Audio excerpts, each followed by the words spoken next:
Viscosity एक छोटा सा चैप्टर है जिससे आपके नीट और जेईई मेन एग्जाम में एक क्वेश्चन आने का चांस रहता है। कई बार आता है क्वेश्चन, कई बार नहीं भी आता है, लेकिन जब भी इसका क्वेश्चन आता है फ्री के 4 नंबर आपको इसके नंबर उठा लेना चाहिए। बड़े ही आसान क्वेश्चन होता है, मतलब आप इसका क्वेश्चन देखोगे तो मुझे नहीं लगता कि आप इस पे 30 सेकंड से ज्यादा अपना टाइम वेस्ट करोगे। इतनी आसानी से आप इसका क्वेश्चन सोल्व कर सकते हो विस्कोसिटी का। शुरुआत करते हैं विस्कोसिटी के सारे फॉर्मुलाज रिवाइज करने के साथ में। जितने भी इंपोर्टेंट इसमें थ्योरी के पॉइंट बन सकते हैं, जो फॉर्मूला बन सकते हैं, सब कुछ मैं इस एक स्लाइड में लिख कर लेकर आया हूं। सब कुछ हम रिवाइज कर लेते हैं। हम शुरुआत करते हैं विस्कोसिटी की। विस्कोसिटी क्या होता है? विस्कोसिटी असल में फ्लूइड्स में होने वाला फ्रिक्शन होता है। फ्लूइड्स में होने वाला फ्रिक्शन, जैसे आपने मैकेनिक्स में पढ़ा था फ्रिक्शन, है ना, वो सॉलिड बॉडीज के अंदर, कि जैसे आप क्या करोगे, किसी सरफेस पे एक सॉलिड बॉडी को रख रहे हो, सरफेस के रिस्पेक्ट में जो सॉलिड बॉडी है वो अगर रिलेटिव मोशन करने लगेगी तो उस रिलेटिव मोशन को अपोज करने के लिए सरफेस उस सॉलिड बॉडी पे क्या लगाएगी, पीछे के डायरेक्शन में फ्रिक्शन लगाएगी। यही सेम केस यहाँ पर फ्लूइड के केस में किसमें होता है? विस्कोसिटी में होता है। अब होता क्या है कि जो लेमिनर टाइप का फ्लूइड है उसमें ये विस्कोसिटी वाला केस आता है। लेमिनर टाइप के फ्लूइड के फ्लो में क्या होता है कि असल में फ्लूइड लेयर्स में फ्लो करता है, फ्लूइड की लेयर्स मूव करती है, और फ्लूइड की जितनी भी लेयर्स है ये आपस में सेम वेलोसिटी के साथ में नहीं, अलग अलग वेलोसिटी के साथ में मूव करेगी। मतलब एक लेयर अगर v1 वेलोसिटी के साथ में मूव कर रही है तो उससे जो चिपकी हुई दूसरी लेयर है वो क्या करेगी, v2 वेलोसिटी के साथ में मूव करेगी। तो अगर फ्लूइड की दो लेयर अलग अलग वेलोसिटी के साथ में मूव करेगी, मतलब फ्लूइड की दो लेयर्स के बीच में क्या होगा, रिलेटिव मोशन होगा। तो रिलेटिव मोशन को अपोज करने के लिए फ्लूइड की एक लेयर दूसरी लेयर पर रिलेटिव मोशन की ऑपोजिट डायरेक्शन में क्या लगाएगी, फ्लूइड फ्रिक्शन लगाएगी। और फ्लूइड फ्रिक्शन को हम क्या बोलते हैं? विस्कोसिटी बोलते हैं। यहाँ पर जो फ्रिक्शन वाला फोर्स लगता है उसे हम बोलते हैं विस्कस फोर्स। और विस्कस फोर्स का क्या वैल्यू होता है इसके बारे में हमें न्यूटन्स लॉ ऑफ विस्कोसिटी बताता है। न्यूटन्स लॉ ऑफ विस्कोसिटी हमें बताता है कि ये जो विस्कस फोर्स है कितना होता है, ये होता है eta A d v by d x. Eta A d v by d x, यहाँ पे ईटा क्या है? ईटा है सर विस्कोसिटी का coefficient, coefficient of viscosity, coefficient of viscosity. यहाँ पे जो ए है ये क्या होता है सर? ए होता है यहाँ पर एरिया ऑफ लिक्विड की लेयर। फ्लूइड या फिर लिक्विड की लेयर का क्या होता है? एरिया होता है। यहाँ पे डीवी बाई डी एक्स क्या होता है sir? Dv by d x होता है वेलोसिटी ग्रेडियंट। और वेलोसिटी ग्रेडियंट असल में क्या होता है, इसका फील लेना और ये सब कुछ यहाँ पर हम फॉर्मुला रिवीजन सीरीज में नहीं कर रहे हैं, ये सारे बच्चों को पता होता है। अगर नहीं भी पता तो सीधा सीधा आप याद रख लो कि डीवी बाई डी एक्स क्या होता है, आपका वेलोसिटी ग्रेडियंट होता है। इसको आप चाहो तो वी बाई एल भी कर सकते हो, आपको ज्यादा अच्छे से समझ में आ जाएगा। आप चाहो तो इसी फॉर्मूला को ईटा ए वी बाई एल भी कर सकते हो, ज्यादा बढ़िया से आप इससे रिलेट कर पाओगे। समझे बात को? ठीक है सर, समझ गए। अब यहाँ पे मेनली एक टाइप का क्वेश्चन आपसे पूछा जाता है कि ये जो आपका कोएफिशिएंट ऑफ विस्कोसिटी है ईटा, इसका आपसे यूनिट और डायमेंशन कई बार पूछ लिया जाता है। यूनिट डायमेंशन में बच्चों को काफी कंफ्यूजन होता है, थोड़ी कंफ्यूजिंग होती भी है इसकी यूनिट। एक पोइजली होती है इसकी ऐसा यूनिट, दूसरी होती है सीजीएस यूनिट इसकी पोइस। दोनों में बच्चों को काफी कंफ्यूजन होता है। कंफ्यूजन को देखो हम क्लियर करते हैं। तो दोस्त हम बात कर रहे हैं कोएफिशिएंट ऑफ विस्कोसिटी के बारे में। सबसे पहली बात, इसकी यूनिट क्या होती है? कोएफिशिएंट ऑफ विस्कोसिटी की जो एसआई यूनिट है ये होती है न्यूटन सेकंड पर मीटर स्क्वायर। क्या होती है? न्यूटन सेकंड पर मीटर स्क्वायर। कैसे निकाला? कैसे निकाला भाई, कैसे निकाला? एक काम करो, इस फॉर्मूला में आप ईटा को एक तरफ छोड़ो, बाकी सारी चीजों को दूसरी तरफ भेजो। आपको मिलेगा eta equal to viscous force F साथ में L divided by A V. अब सबसे पहले आप फोर्स का यूनिट लिखो, कितना होता है सर? फोर्स का यूनिट होता है सर न्यूटन। लेंथ का आप लिखोगे मीटर, न्यूटन मीटर। नीचे एरिया का क्या हो जाएगा? मीटर का स्क्वायर। फिर आप वेलोसिटी को क्या लिखोगे? मीटर पर सेकंड आप लिखोगे। ठीक है सर, मीटर पर सेकंड आप इसको लिख दोगे। यहां से आपको जो यूनिट मिलेगा टोटल इस कोएफिशिएंट ऑफ विस्कोसिटी का, वो कितना आएगा? न्यूटन सेकंड पर मीटर स्क्वायर आएगा। और ये जो न्यूटन सेकंड पर मीटर स्क्वायर का ऐसा यूनिट है कोएफिशिएंट ऑफ विस्कोसिटी का, इसी को आप दूसरा मेन नाम क्या बोलते हो, जो इसका क्या है पॉपुलर नाम है, जो आप क्या बोलते हो सर? पोइजली आप इसको बोलते हो। क्या बोलते हो? पोइजली आप इसको बोलते हो। ये जो कोएफिशिएंट ऑफ विस्कोसिटी है इसका जो सीजीएस यूनिट है, छोटा यूनिट, वो क्या होता है? वो होता है दोस्त, सुनना, न्यूटन की जगह हमने लिखा टाइम, सेकंड की जगह तो सेकंड रहता है, मीटर स्क्वायर की जगह हमने क्या कर दिया? सेंटीमीटर का स्क्वायर कर दिया। तो सीजीएस यूनिट क्या होता है? डाइन सेकंड पर सेंटीमीटर स्क्वायर, जिसका भी एक फेमस नाम होता है। क्या नाम होता है? पोइज। पोइज। तो दोस्त ऐसा यूनिट है पोइजली। सीजीएस यूनिट क्या है? पोइज है। पोइजली और पोइज के बीच में एक रिलेशन होता है जो आपको याद रखना है, ताकि जब आप सवाल करो तो आपका सवाल गलत ना हो। एक पोइजली की वैल्यू 10 पोइज के बराबर होती है। रख लोगे याद? बिल्कुल से रख लेंगे। ठीक है, अब ये जो यूनिट है, ये जो यूनिट है, इसके अकॉर्डिंग आप क्या कर सकते हो? आप इस कोएफिशिएंट ऑफ विस्कोसिटी का डायमेंशन बना सकते हो, जो आपसे डायरेक्टली एग्जाम में पूछा जाता है। पीछे आपसे पूछा भी गया प्रीवियस ईयर एग्जाम में, नीट में। देखो ध्यान से, इसके डायमेंशन कोएफिशिएंट ऑफ विस्कोसिटी कितनी है? m1 l की पावर m की पावर 1 l की पावर -1 t की power -1, m1 l -1 t -1, m1 l -1 t -1। समझे बात को? ठीक है, m1 l -1 t -1 होती है सर कोएफिशिएंट ऑफ विस्कोसिटी का डायमेंशन। अब ये जो विस्कोसिटी का केस है ये किसमें देखा जाता है? ये सर लेमिनर टाइप के फ्लूइड फ्लो में देखा जाता है, जो मैंने आपको शुरुआत में ही बता दिया था। ओके, ये तो फ्लूइड फ्रिक्शन या फिर विस्कोसिटी के सिंपल सिंपल बेसिक हो गए। अब हम बात करते हैं स्टोक्स थ्योरम के बारे में। सुनना ध्यान से, जब हम किसी भी, सुनना ध्यान से, मेरे पास ये कोई स्फेरिकल बॉल है, कोई एक स्फेरिकल बॉडी है, मैं क्या करूंगा, इस स्फेरिकल बॉडी को एक लिक्विड में मूव कराऊंगा वी वेलोसिटी के साथ में।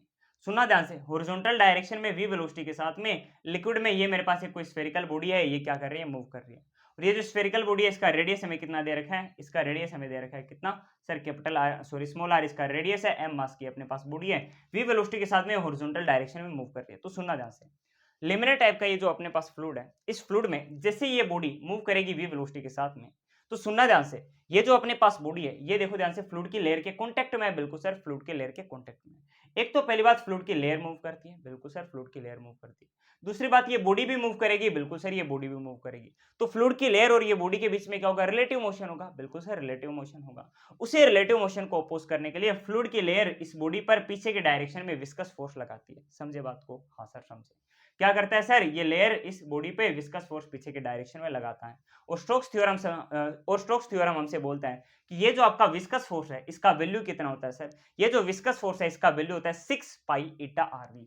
6 पाई ईटा आरवी, ये क्या होता है सर, विस्कस फोर्स होता है। ये बात हमसे कौन बोलता है, स्टोक्स थ्योरम हमसे बोलता है, 6 पाई ईटा आरवी। ठीक है, 6 और पाई तो कांस्टेंट है, ईटा क्या होता है आपका कोएफिशिएंट ऑफ विस्कोसिटी, ये भी क्या है, कांस्टेंट है। ठीक है, आर क्या होता है, आर सर इस बॉडी का, ये जो हमने बॉडी ले रखी है जिसको हम वी वेलोसिटी के साथ में मूव करा रहे हैं, इसका रेडियस है।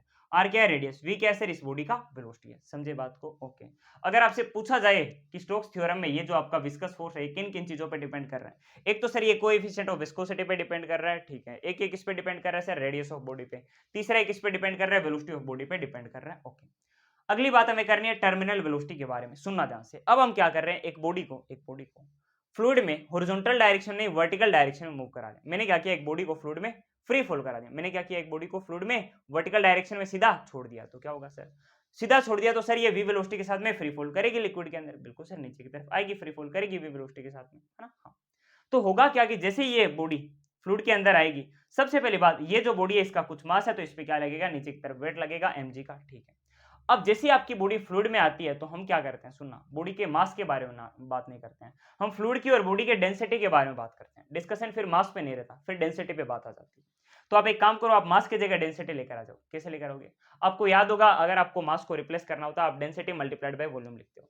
सबसे पहले आप बॉडी का डेंसिटी लिखोगे सिग्मा, फिर बॉडी का वॉल्यूम लिखोगे कितना, 4/3 पाई स्मॉल आर का क्यूब। बॉडी का रेडियस कितना है, स्मॉल आर है, तो स्मॉल आर का क्यूब। तो ये आपने लिखा मास m, साथ में g हो गया, ये आपने क्या लिख दिया, इस बॉडी का वेट लिखा। ठीक है, तो सबसे पहली बात, कोई m मास की बॉडी या फिर आपका सिग्मा डेंसिटी का बॉडी है, तो इसका खुद का नीचे की तरफ वेट तो लगेगा, बिल्कुल।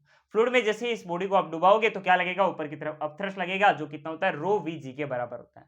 रो वी जी के बराबर होता है। रो क्या होता है सर, लिक्विड का डेंसिटी। ठीक है, वी क्या है सर, वी होता है volume of body immersed, body का कितना पार्ट लिक्विड में गया है। हम बोल रहे हैं कि सर ये बॉडी लिक्विड में फ्री फॉल कर रही है, मतलब पूरी की पूरी बॉडी किधर चली गई है, फ्लूइड के अंदर चली गई है। तो आप पूरी बॉडी का वॉल्यूम लिखोगे, ये देखो मैंने यहाँ पर लिख के रखा है, 4/3 पाई स्मॉल आर का क्यूब, साथ में जी। समझे बात को? जहाँ पे स्मॉल आर क्या है सर, इस बॉडी का रेडियस है।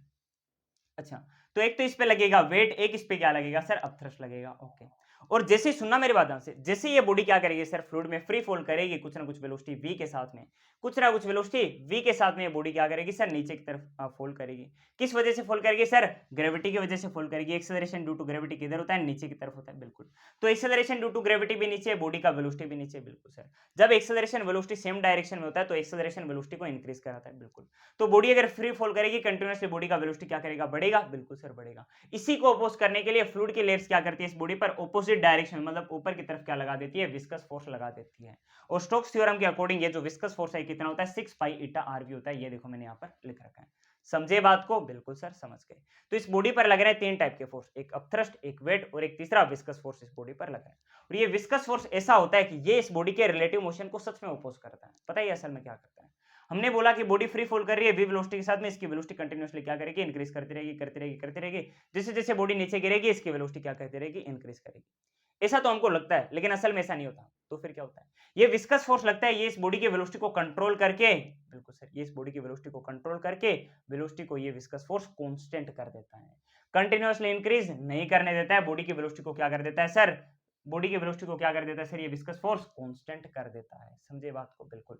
और ये जो कांस्टेंट वेलोसिटी, इसे हम क्या बोलते हैं, टर्मिनल वेलोसिटी हम इसको बोलते हैं, जो देखो नीचे के डायरेक्शन में है। समझे बात को? बिल्कुल। अब सुनना मेरी बात ध्यान से, ये जो बॉडी है इसका वेलोसिटी टर्मिनल वेलोसिटी हो चुका है, मतलब कांस्टेंट हो चुका है। वेलोसिटी कांस्टेंट मतलब एक्सेलरेशन जीरो, बिल्कुल। एक्सेलरेशन जीरो मतलब बॉडी पे लगने वाला नेट फोर्स जीरो, बिल्कुल सर। नेट फोर्स जीरो मतलब बॉडी किसमें, इक्विलिब्रियम में, बिल्कुल सर। अगर बॉडी इक्विलिब्रियम में मतलब उस बॉडी पर लगने वाले सारे के सारे फोर्सेस क्या होते हैं, आपस में बैलेंस। ऊपर वाला फोर्स इक्वल टू नीचे वाला फोर्स। ऊपर देखो दो फोर्सेस लग रहे हैं, एक अपथ्रस्ट एक वेट, अपथ्रस्ट और सॉरी एक लग रहा है अपथ्रस्ट और एक क्या लग रहा है, विस्कस फोर्स। एक अपथ्रस्ट दूसरा विस्कस फोर्स। नीचे की तरफ क्या लग रहा है, देखो वेट। तो अपथ्रस्ट और विस्कस फोर्स, ऊपर वाला फोर्स, ठीक है आपने लिख दिया ऊपर वाले फोर्सेस को ऐड करके, इक्वल टू नीचे वाला फोर्स क्या है, वेट। इक्वल टू नीचे वाला फोर्स क्या सर, वेट। तो ऊपर वाला फोर्स इक्वल टू नीचे वाला फोर्स आपने लिख दिया, ठीक है सर हमने लिख दिया, ओके। तो आप एक काम करोगे, पता है क्या, सबकी वैल्यू रख के आप इक्वेशन बनाओगे, बिल्कुल। इक्वेशन को सोल्व करोगे तो आपको मिलेगा दोस्त टर्मिनल वेलोसिटी का फॉर्मूला। टर्मिनल वेलोसिटी का फॉर्मूला क्या होता है, 2/9 r square g sigma minus rho divided by eta. देख लो ध्यान से, 2/9 r square g sigma minus rho divided by eta. यहाँ पे आर का स्क्वायर में ये आर क्या है सर, आर है इस बॉडी का रेडियस। समझे बात को, ठीक है सर समझ गए। अच्छा, एक बात आपको पता चली होगी कि ये जो टर्मिनल वेलोसिटी है, टर्मिनल वेलोसिटी ये इस बॉडी के रेडियस के स्क्वायर के डायरेक्टली प्रोपोर्शनल होता है। समझे बात को, बिल्कुल। तो अगर आपको कोई बोले टर्मिनल वेलोसिटी और रेडियस के बीच में ग्राफ बनाओ तो कैसा बनेगा, इस तरह से पैराबोला का बनेगा। ये चीज भी आपको याद रखनी है। बोलो रख लोगे याद, बिल्कुल सर रख लेंगे याद, ओके। क्योंकि कई बार सीधा सीधा पूछ लिया जाता है कि टर्मिनल वेलोसिटी और ये जो बॉडी का रेडियस है इनके बीच में बता दो किस टाइप का ग्राफ बनेगा, क्या इनका रिलेशन है। तो टर्मिनल वेलोसिटी बॉडी के रेडियस के स्क्वायर के डायरेक्टली प्रोपोर्शनल है। तो आपको ये मिला दोस्त पैराबोला का ग्राफ रेडियस और टर्मिनल वेलोसिटी के बीच में। अगर कोई बोले कि वेलोसिटी का इक्वेशन क्या है, मैं बोल रहा हूँ सर ये जो वेलोसिटी है ये एक्सपोनेंशियली इंक्रीज करेगी, सीधी सी बात है। वेलोसिटी क्या करेगी, एक्सपोनेंशियली इंक्रीज करेगी जैसे जैसे बॉडी फ्री फॉल करती है, बिल्कुल।